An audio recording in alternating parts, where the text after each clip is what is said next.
नचनियों को ही टिकट देती है। जो पक्का रंडीबाज हो, लवंडियाबाज हो, सुनिए, और नचनिया गनिया हो, उसी को पार्टी टिकट देती है। तो आप मतलब कि उनको भी ऐसे ही शब्द बोलेंगे आप अपने पार्टी के लिए? नहीं, ऐसा हम किसी पार्टी का नाम तो नहीं लिए। हम ना कांग्रेस के नेता है ना, हम मुसलमान हैं। अच्छा, क्या राष्ट्रीय अध्यक्ष कोई मुसलमान को नहीं बना सकते हैं? कल कांग्रेस ही चला रही है भाजपा को, जो भी पुराने कार्यकर्ता है मुक्त करके युक्त कर ले रहे हैं। एकदम कर लगे। एक दिन ना कांग्रेस के ही लोग इसके राष्ट्रीय अध्यक्ष बनेंगे और प्रधानमंत्री के दावेदार भी होंगे। जिस तरीके से माहौल चुनाव जैसे करीब आ रहा है और माहौल बदल रहा है, नेताओं की जो है इस पार्टी से उस पार्टी और समाजवादी पार्टी अखिलेश यादव लगता है थोड़ा बहुत कंफ्यूज है, क्योंकि बार बार अपने ज़िले से जो है टिकट बदल दे रहे हैं। अभी रामपुर का टिकट एक बार दिया फिर बदला गया, इसी तरीके से मुरादाबाद का हुआ, इसी तरीके से मेरठ का हुआ, इसी तरीके से बागपत का भी हुआ। तो और लोगों से बात करते हैं कि नेता जिस तरीके से पार्टी बदल रहे हैं और सब क्या विपक्ष थोड़ा कंफ्यूज है, क्या कहेंगे आप? देखिए, ऐसा है, जो एसटी हसन साहब के साथ हुआ है वो घंघोर अन्याय उनके साथ हुआ है। वो सिटी के सांसद थे मुरादाबाद के और पढ़े लिखे व्यक्ति थे, और अगर अखिलेश यादव जी ने ऐसा किया है तो आने वाले दिन में उनको खामियाजा भुगतना पड़ेगा।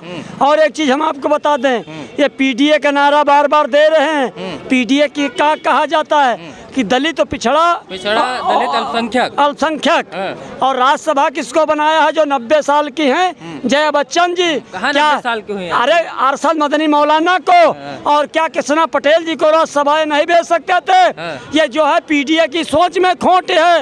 ये केवल पीडीए को ठगना चाहते हैं। और आने वाले वक्त में अखिलेश यादव जी को 27 अब 24 में औकात मालूम हो जाएगी। आप ये बताइए, आप अखिलेश यादव जी की एक तरीके से देखिए आलोचना भी कर रहे हैं, और तो आप SC अस्टन तो उन्हीं के पार्टी के नेता थे, तो आप लोगों को पीड़ा काहे हो रही है? ये पीड़ा हम मुसलमान हैं। अच्छा, इस क्या राष्ट्रीय अध्यक्ष कोई मुसलमान को नहीं बना सकते हैं? या किसी मुसलमान को नेता विरोधी दल विधानसभा में नहीं बना सकते हैं? एक परिवार के साथ में, एक परिवार के ही घर में सारे अपने पद रहेंगे।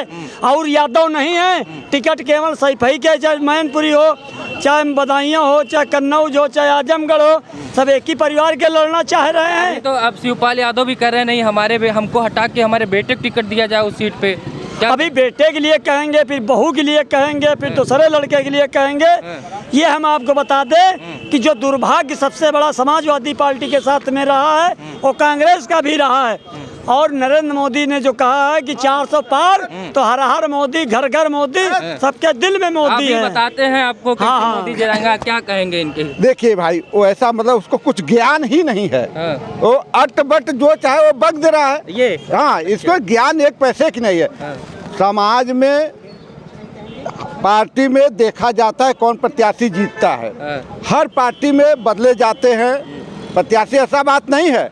हम लोग आकलन होता है कि किसका क्षेत्र में पकड़ है, किसका जनता में पकड़ है। क्या हम उसको देंगे टिकट ना?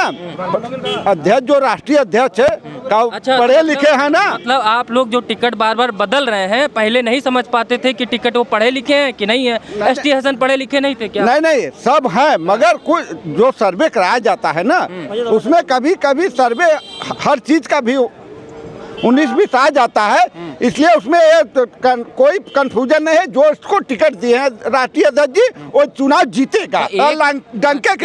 एक सीट पे बदले, 2 सीट पे बदले, समझ में आता है। लगातार हर सीट पे 2 3 प्रत्याशी। ठीक है, तो जब तक चुनाव सिंबल, जब तक नामांकन नहीं हो जाता, सिंबल नहीं होता है, तब तक चुनाव का बोला कि बदला जाता है, क्या बोला बदले जाते हैं। ऐसा बात, इससे बदलने से कोई प्रभाव नहीं पड़ता है, कोई प्रभाव नहीं पड़ता है।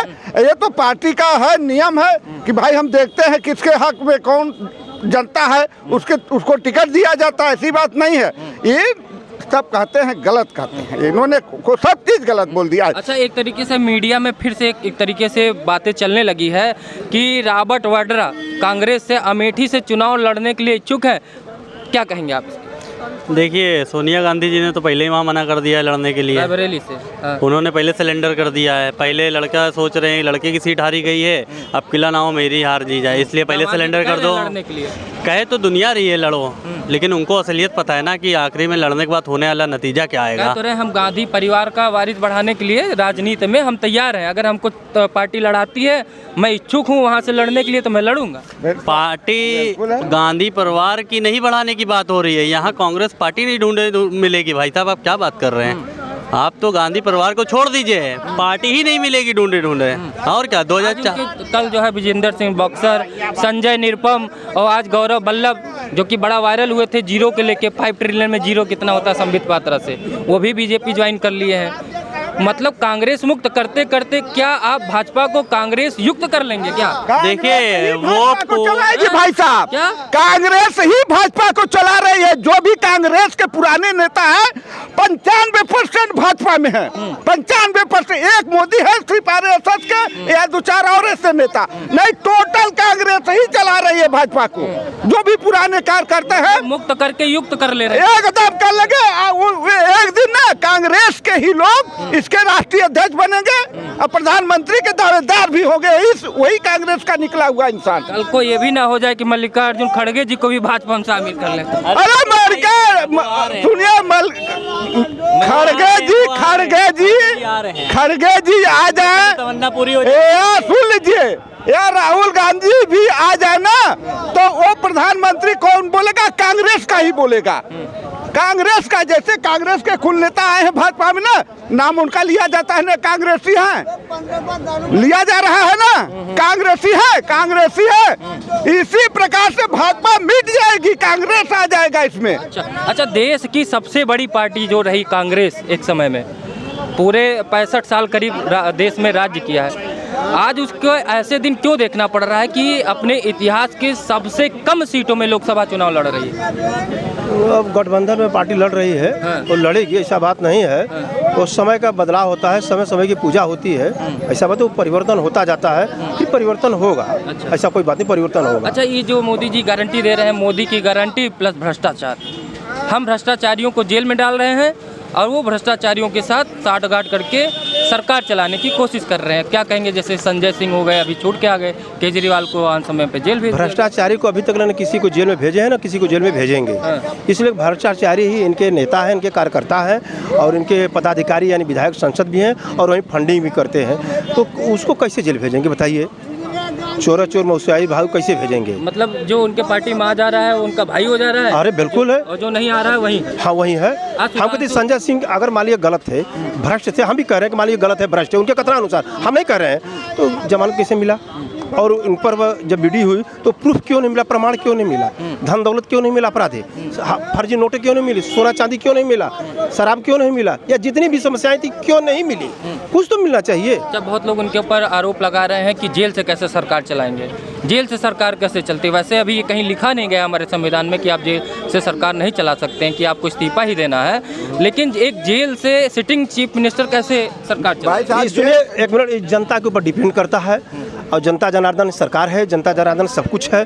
अगर जनता जनार्दन अगर उस प्रत्याशी से यानी अरविंद केजरीवाल से अगर खुश है, उनके विचारों से, उनके कार्यों से, तो सरकार चलेगी। क्या दिल्ली में जिस तरीके से गठबंधन हुआ है, इंडिया गठबंधन, केजरीवाल 4 सीट 3 सीट पे लड़ रहे हैं कांग्रेस, तो केजरीवाल के जेल जाने से क्या दिल्ली का माहौल बदल गया है? क्या केजरीवाल को इसका फायदा मिलेगा? उसमें तो उसे नियमतः भाजपा का तो खाता नहीं खुलना चाहिए, जनता उबाल में है, दिल्ली की जनता उबाल में है, भाजपा का खाता वहाँ से नहीं खुलना चाहिए और जहाँ तक पूरा उम्मीद है खाता नहीं खुलना चाहिए। खाता नहीं खुलेगा, मतलब वहाँ पे बीजेपी जीरो। हाँ, खाता नहीं खुलेगा। जिस तरीके से 7 सिटिंग एमपी का, उसमें से 6 का सीट बदल दिया गया, सिर्फ मनोज तिवारी जी बचे हैं, क्या कहेंगे भाजपा किस वजह से बदली? मनोज तिवारी कोई राजनीतिक नेता नहीं है और पढ़े लिखे विद्वान नहीं है, लेकिन फिर भी नचनिया, ये पार्टी नचनियों को ही टिकट देती है। जो पक्का रंडीबाज हो, लवंडियाबाज हो, सुनिए, और नचनिया गनिया हो, उसी को पार्टी टिकट देती है। ये संस्कारित पार्टी है ना भाई, अच्छी पार्टी है ना। पार्टी में बॉलीवुड के, भोजपुरी के लोग हैं, तो आप मतलब कि उनको भी ऐसे ही शब्द बोलेंगे आप अपने पार्टी के लिए? नहीं, ऐसा हम किसी पार्टी का नाम तो नहीं लिए। हम ना कांग्रेस के नेता है ना साहब, सुने नहीं, सुने नहीं, इसलिए कि उसमें जितना है रंजना कौर और कौन कुल कितने लोग हैं, आपके निरहुआ हुए, रवि किशन हुए, सब नचनिया हेमा बनिया मालिनी हैं, हुए। पढ़े कितना लिखा है लोग, कोई PhD होल्डर है। लेकिन सदन में पास होना चाहिए कि कम से कम 33% 40%। नेता कर रहे हैं वो कितना पढ़े? अगर मैं सवाल उठा दूं, लालू प्रसाद कितना पढ़े हैं, तेजस्वी यादव कितना पढ़े हैं? अब जो भी पढ़े हो तो अब उनसे थोड़ा सा क्वेश्चन करिए। लेकिन मेरा ये सुझाव है कि उत्तर प्रदेश की सरकार में और केंद्र की सरकार में कम से कम 40-45% PhD होल्डर जाएं। अच्छा, आप ये कह सकते हैं कि एक ऐसा कानून आना चाहिए जिसमें नेताओं का एक तरीके से एक डिग्री होनी चाहिए कि इतना पास आउट पढ़े लिखे अगर विद्वान जाएंगे ना। जेल में बंद हैं अभी, पढ़े लिखे बताइए जाएंगे तो कितना कितना घोटाला किए हैं केजरीवाल जी। देखिए फांसे पड़े हैं, वो बहुत पढ़े लिखे थे। तो अभी तो केजरीवाल जी तो जेल चले गए हैं, संजय सिंह बाहर आ गए हैं, तो इसमें तो जश्न मना रहे हैं कि देखिए अभी हम तो आ गए, केजरीवाल जी बाहर आ रहे हैं, 1 रुपए का पैसा नहीं मिला। कहाँ से मैंने यहाँ फंसा? जसन के जगह फसन होगा उनका, फिर फंसेंगे। डॉक्टर उदित राज सोनखर दिल्ली का, और इसको नौकरी छुड़ा कर भाजपा के लोगों ने संसदीय चुनाव लड़वाने का काम किया। 2014 से हाँ वो सांसद बने। जब जनता की बात उठाने लगे, OBC और SC की बात उठाने लगे, तो उनको जो बातों से दबाया गया और उनको 5 साल बाद पार्टी से निकाल दिया गया। तो इस पार्टी में जो पढ़े लिखे विद्वान जाएंगे, जो जनता की और हक की बात करेंगे, उसको पार्टी से निकाल दिया जाएगा। पल्लवी पटेल जी, एक मेरा सुझाव अलग से है, आप थोड़ा क्वेश्चन न करें। और मेरा सुझाव है, ये सुझाव माननीय CM महोदय और माननीय PM महोदय तक पहुंचाने का काम करें। और मैं उत्तर प्रदेश के जनहित में बात कर रहा हूं, व्यक्तिगत मेरा मैटर नहीं है, पूरे समाज का मैटर है। मेरा सुझाव यही है, ये बात मेरा जरूर पहुंचाइएगा आप मीडिया महोदय, और अगर उनसे पैसा लिए होंगे उस लाइन में अगर होंगे 100 वाली गिनती में तो मत पहुंचाइएगा, नहीं जब 100 के पार वाली गिनती में होंगे तो फिर मेरी बात पहुंचाइएगा। उधर वाले फिर लगाएंगे, आप इधर से नहीं तो मेरी बात पहुंचा दीजिए, बस मेरा यही सुझाव है। क्वेश्चन करूंगा तो आप आरोप लगा देंगे। नहीं एक क्वेश्चन नहीं है, आप क्वेश्चन मत करिए, ये मेरा सुझाव है। सुझाव बताइए। सुझाव है कि जैसे उत्तर प्रदेश सरकार में शराबें बिक रही हैं, बियर बिक रहा है, तो हर दुकाने पर रेड लिस्ट टंगा हुआ है कि ये शराब इतना का, देसी हो चाहे अंग्रेजी हो चाहे बियर हो। उसी तरह उत्तर प्रदेश के हर पेट्रोल पंप पर रेड बोर्ड टंगना चाहिए कि सरकार कितना में तेल दे रही है और कितना उत्तर प्रदेश सरकार टैक्स ले रही है और कितना केंद्र सरकार टैक्स ले रही है। ये रेड बोर्ड हर पेट्रोल पंप पर टंगना चाहिए। और दूसरी पेट्रोल पंप पर जो काले पाइप, हरा पाइप से तेल जो मोटरसाइकिल में दिया जा रहा है या डीजल वाले गाड़ी में दिया जा रहा है, वो पाइप बदल करके सफ़ेद पाइप लगाया जा, जिससे कि ग्राहक को साबित हो, जनता का साबित हो कि नहीं तेल हमारे टंकी में जा रहा है। ये उचित मांग है। हाँ, ये जरूरी है।